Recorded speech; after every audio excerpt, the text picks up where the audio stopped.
This is the story of the Great Mouse Detective. Let's begin now. It was the time of Queen Mousetoria's Diamond Jubilee.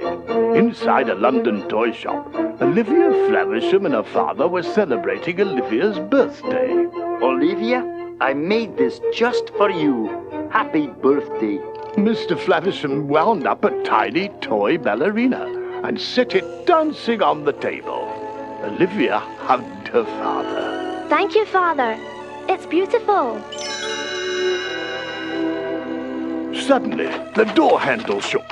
Someone was trying to break in. Olivia's father opened a closet and pushed her inside. Stay in there and don't come out. As Olivia watched through a crack, a peg-leg bat jumped through the window and grabbed Mr. Flavisham. Olivia struggled to get out and help, but the door was stuck. Finally, the latch gave way, and she burst out. Her father was gone. Dr. Dawson, a kindly mouse who had just returned from India, found Olivia on the street crying. What's the matter, child? She showed him a newspaper clipping. I must find Basil of Baker Street. I read about him in the newspaper. He's a detective. He can find my father. I don't know any Basil, young lady, but I do remember where Baker Street is. Come along. In an underground room by the waterfront, the bat delivered his prisoner to the evil Professor Ratigan. The professor glared at Olivia's father. Build me a mechanical doll. If you fail, I will ring this bell to call my pet cat, Felicia. She just loves mice. He turned to the bat and handed him a sheet of paper. Fidget, here's a list of what we need. And this time, bring me the girl.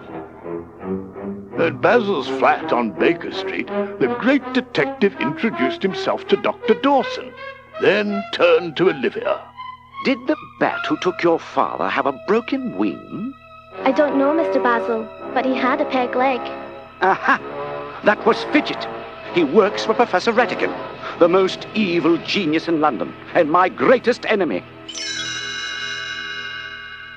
Just then, a shadow passed over the window, and Olivia gasped. Look, Mr. Basil, there he is now. They raced outside, but the bat had disappeared, leaving a trail of footprints. Dawson picked up a hat lying in the snow. I say, Basil, what's this? It's a clue. Now we can follow him. But first, we must get Toby. Basil pushed open a secret door leading into the living room of his neighbor, Sherlock Holmes. Come here, Toby. We have a case. A giant hound came bounding up. He rolled over, and Olivia climbed onto his stomach. Mr. Basil, I think Toby is ticklish. Basil held out the cap for Toby to sniff. That's it, boy. Now follow that bat. Toby tracked Fidget's scent to a darkened toy store, and the three mice crept inside. Basil looked around curiously. The toy soldiers are missing their uniforms. Ratigan must be up to something. Unseen by Basil, Fidget wound the key to a knight on horseback, and it galloped towards them. As Basil leaped aside, Fidget swooped down and snatched up Olivia. Dr. Dawson looked on in horror. Basil, he has the girl. Basil dashed after them, but he was too late.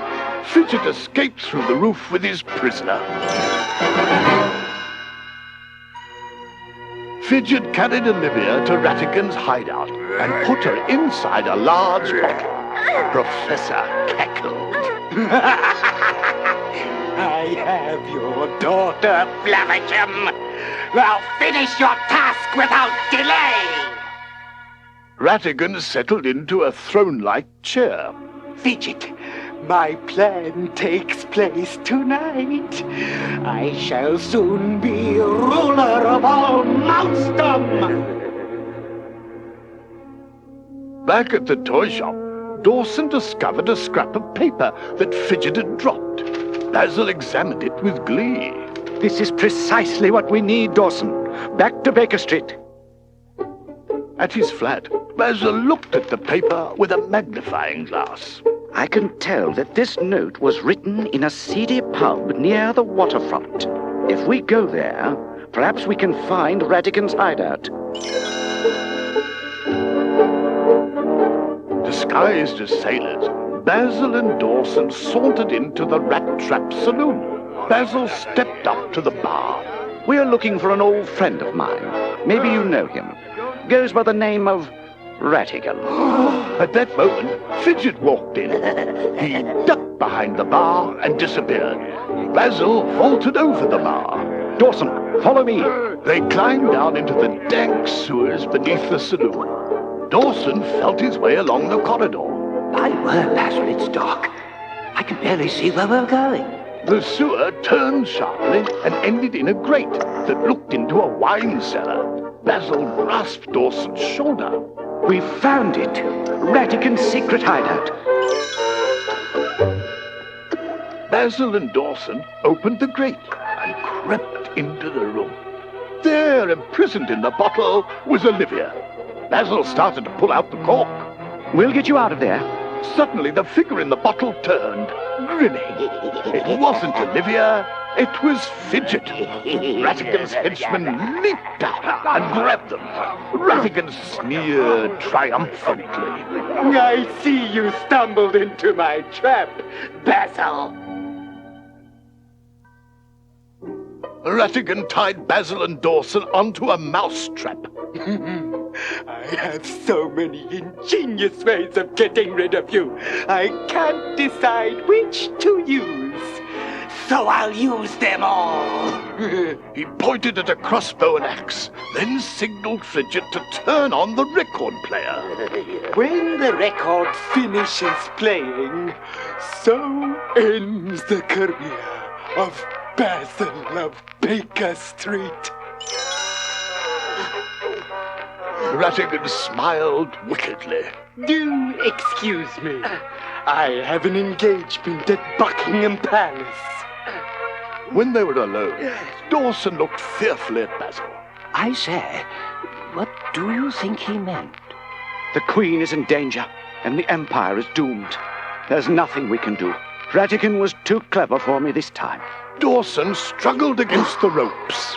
You must think of something. You're Basil of Baker Street. Basil eyed the trap, and his face lit up. We'll set it off ourselves. If we time this just right, we can escape. He and Dawson reached for the triggering device. The record ended, starting a chain reaction. Now, Dawson, now! They released the trigger, springing a metal ball at the weapons. The crossbow fired, and the axe came down. But instead of killing them, it sliced the trap in half, right between Basil and Dawson. They were free. At Buckingham Palace, the Queen was getting ready for her diamond jubilee when Ratigan and his henchmen burst in. The Queen glared at him. You'll never get away with this. Grinning, Ratigan brought out a mechanical doll made by Fleversham. This doll looks and talks just like you. I think it should do the trick. As Flaversham worked the controls, the mechanical queen stepped outside to greet the crowd. I present my new royal consort, Professor Ratigan. Just then, Toby dashed up, carrying Basil, Dawson, and Olivia, whom they had released. Basil grabbed the controls, making the mechanical queen point at Ratigan. You're nothing but a common sewer rat. You're under arrest. The crowd surged forward to pounce on Ratigan. Quickly, Fidget swooped down and captured Olivia. Ratigan called to the crowd. Stay where you are, or the girl dies! Holding Olivia, they leaped into Ratigan's propeller-driven blimp and flew off into the night sky. Basil grabbed Dawson and Flavisham. Get those balloons. We'll use them to chase Ratigan. The balloons swept them up into the sky towards Ratigan's blimp. As they closed in, Basil leaped through the air to the blimp and hung on tight. Dawson called out to his friend. Basil, ahead of you! It's Big Ben! Before the blimp could turn, it smashed into London's famous clock tower and stayed there. Basil leaped clear into the clockworks. When he looked up, there stood Ratigan, holding Olivia. She pulled free and yelled as Ratigan lunged at the detective. Basil, watch out! They grappled, falling headlong into the gears. Basil caught a cable and pulled himself up just in time to see a gear grinding toward the little girl. I'm coming, Olivia! Basil leaped and snatched her from danger. As he pulled her to safety, Olivia pointed. Basil, look, it's my daddy! Dawson and Flavisham's balloons had brought them even with the top of the clock. Basil handed Olivia to her father. Take her, Flavisham. It was just in time. Ratigan flung himself at Basil, and together they tumbled off the roof of Big Ben. They crashed down onto the hands of the giant clock, then slid over. As they tumbled past the blimp, Basil reached for the propeller. It came off in his hand, and he and Ratigan disappeared into the clouds. As Dawson and the others watched, the propeller rose from the mist with Basil pedaling it. He was safe. The great mouse detective had saved the Empire, and Olivia and her father were together at last.